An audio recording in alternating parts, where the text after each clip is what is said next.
Вечером 7 ноября 2024 года в Амстердаме произошли серьезные преступления на почве национальной и религиозной ненависти.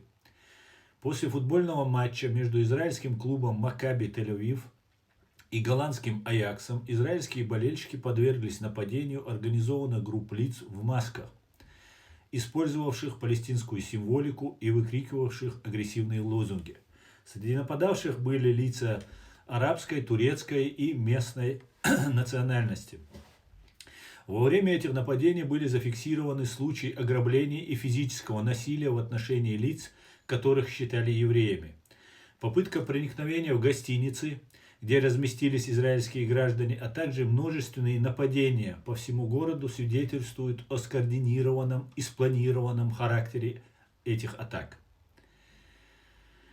Эти преступления, к сожалению, вписываются в одну канву с усилиями России и других диктаторских режимов, стремящихся дестабилизировать ситуацию в Европе, чтобы отвлечь внимание от помощи Украине.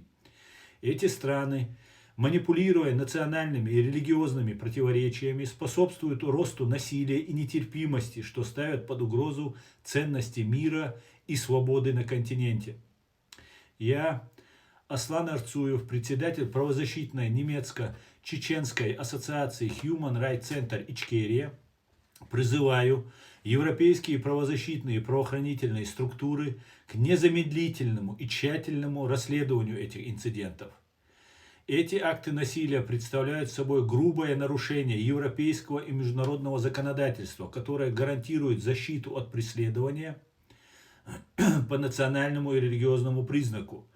Преступники должны быть привлечены к ответственности, а деструктивным попыткам подорвать общественный порядок должен быть дан твердый отпор.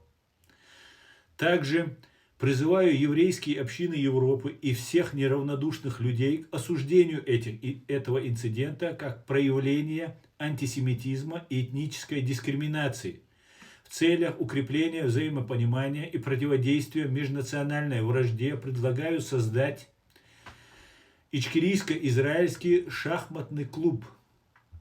Его деятельность станет символом солидарности и дружбы, выражая нашу общую приверженность принципам мира, справедливости и демократии.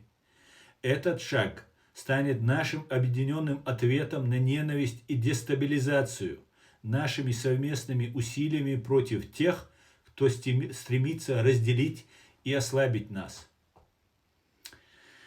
10 ноября 2024 года. Аслан Арцуев.